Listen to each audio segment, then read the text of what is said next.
कुछ समय पहले की बात है। मुकेश नाम का लड़का जो हमेशा स्वस्थ रहता था, वो रोज पौष्टिक आहार लेता और कसरत भी किया करता था, जिसके कारण उसे कोई बीमारी भी नहीं होती थी। कुछ समय बाद टीवी पर समाचार देखते हुए मुकेश को पता चला कि कोरोना नाम की कोई बीमारी फैल रही है। लेकिन उसको अपने शरीर पर इतना घमंड था कि कोरोना के चलते हुए भी वो अपने दोस्तों के साथ मिलता जुलता और घूमता फिरता था। एक दिन जब वो अपने दोस्तों से मिलकर घर वापस आया तो उसे कुछ थकान महसूस होने लगी। तब उसने सोचा थोड़ा आराम कर लेना चाहिए और वो लेट जाता है। तब उसकी माँ आती है, उसे आराम करते देख उससे पूछती है, क्या हुआ बेटा, आज तुम आराम कैसे कर रहे हो? तबीयत तो ठीक है ना तुम्हारी? जैसे ही वो उसके माथे पर हाथ लगाती है तब उन्हें पता चलता है कि मुकेश को तो बुखार है। अरे बेटा, तुम्हें तो बुखार है, ये लो दवा खा लो और आराम करो। अगले दिन जब मुकेश सुबह उठता है तब उसे बेहतर लगता है।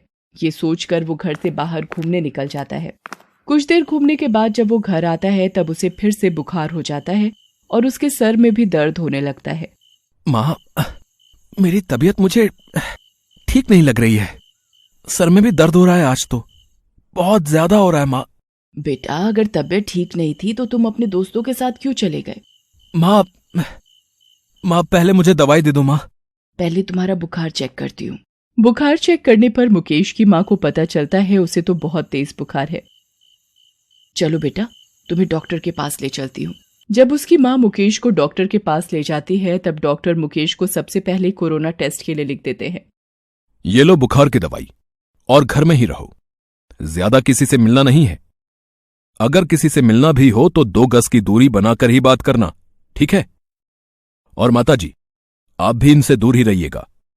मुकेश को कोरोना नाम की बीमारी भी हो सकती है जो बहुत जल्दी फैलती है। इसके लिए आप घर में विशेष रूप से सफाई का ध्यान रखिए और समय समय पर हाथ भी धोते रहिए। अब वो दोनों घर चले जाते हैं। मुकेश, एक बात बताओ, ये बीमारी तो फैलती है जैसा कि डॉक्टर ने बताया, और तुम तो अपने दोस्तों के साथ घूम रहे थे। हाँ माँ, लेकिन मेरा एक दोस्त अनिल तो कुंभ के मेले से हाल ही में वापस लौटा था। उसको 2 दिन से बुखार था। अरे तुम्हारा दिमाग खराब है क्या? मना करने के बाद भी तुम बाहर अपने दोस्तों के साथ घूम रहे थे। ऐसे ही बीमारी फैल रही है तुम जैसे बच्चों की नासमझी के कारण। अब उसकी वजह से तुम्हारी भी तबीयत खराब हो गई ना? हाँ माँ, मुझसे गलती हो गई। 3 दिन तक दवाई खाने पर मुकेश को दवाई का कोई असर नहीं होता। उसकी हालत और बिगड़ने लगती है।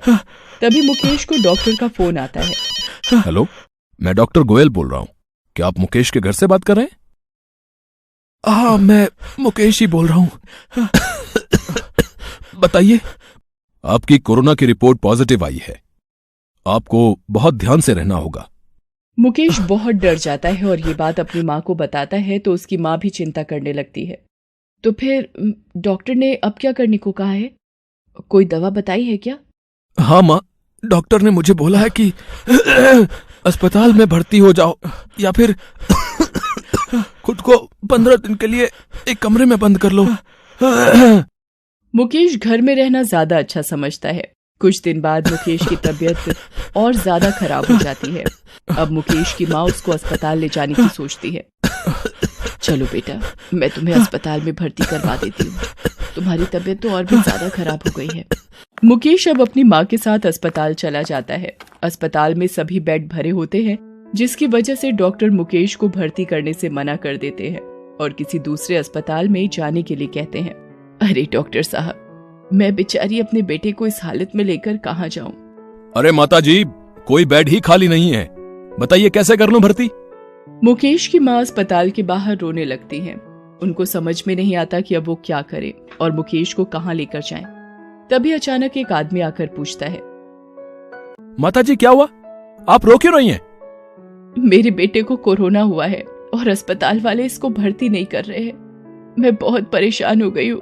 मुझे कुछ समझ नहीं आ रहा कि मैं अपने बेटे को लेकर कहाँ जाऊं। माताजी, पास ही एक दूसरा अस्पताल भी है जहां पर बेड खाली हैं। आप इसे वहां ले जाइए और इसको भर्ती करवा दीजिए। अब मुकेश की माँ उसे दूसरे अस्पताल में भर्ती करवा देती है, लेकिन मुकेश को सांस लेने में दिक्कत होने लगती है। तभी वो डॉक्टर को इशारा करके बुलाता है। डॉक्टर साहब, मुझे सांस लेने में बहुत दिक्कत हो रही है, कृपया कुछ कीजिए। डॉक्टर मुकेश की माँ को बुलवाता है और उन्हें ऑक्सीजन के सिलेंडर का इंतजाम करने के लिए बोलता है। मुझे तो पता ही नहीं है कि ये ऑक्सीजन सिलेंडर कहाँ से मिलेगा, आप ही कुछ करिए ना साहब। नहीं माताजी, हम कुछ नहीं कर सकते। अगर आप सिलेंडर का इंतजाम नहीं कर सकते तो हम मुकेश का इलाज नहीं कर पाएंगे। आप अपने किसी रिश्तेदार या जानकार से पता कीजिए। मुकेश की मां परेशान होकर रोने लगती है और मुकेश के दोस्तों को फोन करती है। हेलो बेटा, मुकेश की तबीयत बहुत खराब है, उसको कोरोना हो गया है और सांस लेने में बहुत दिक्कत हो रही है। डॉक्टर ने ऑक्सीजन सिलेंडर की व्यवस्था करने के लिए बोला है, कहीं से ऑक्सीजन सिलेंडर मिल सकता है क्या? आंटी जी आप चिंता मत करिए, मुकेश जल्दी ही ठीक हो जाएगा। मैं ऑक्सीजन सिलेंडर का इंतजाम करता हूँ, ठीक है? और जल्दी से लेकर आता हूँ आंटी जी। ठीक है, नमस्ते। मुकेश का दोस्त ऑक्सीजन सिलेंडर ले आता है और डॉक्टर को लाकर दे देता है। उसके बाद डॉक्टरों के द्वारा मुकेश का इलाज शुरू हो जाता है और उसकी तबीयत में सुधार आने लगता है। माताजी आप घर जाइए, मुकेश की हालत अब ठीक है। 14 दिन बाद उसकी छुट्टी कर उसको घर भेज देंगे। अगर हमें जरूरत होगी तब हम आपको फोन करके बुला लेंगे, ठीक है? आप जाइए। 14 दिन बाद डॉक्टर मुकेश की छुट्टी कर देते हैं और मुकेश को मास्क पहने रखने की सलाह देते हैं, साथ ही दूसरे लोगों से दूरी बनाकर रखने के लिए भी कहते हैं। मुकेश जैसे ही ठीक होकर अपने घर पहुंचता है, उसकी माँ उसे देखकर बहुत खुश हो जाती है। कुछ दिन बाद मुकेश को उसके दोस्तों का फोन आता है, वो उसे बाहर मिलने के लिए बुलाते हैं। अरे यार अब तो तू ठीक हो गया है, चल आजा बाहर घूमने चलते हैं। अरे भाई नहीं नहीं, घर पर ही रहो यार।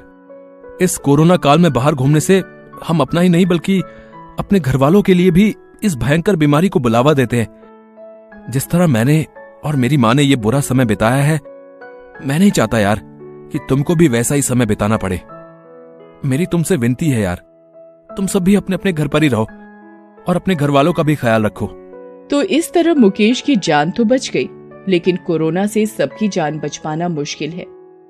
मेरी आप सभी दर्शकों से विनती है कि घर पर ही रहें, सुरक्षित रहें और स्वस्थ रहें।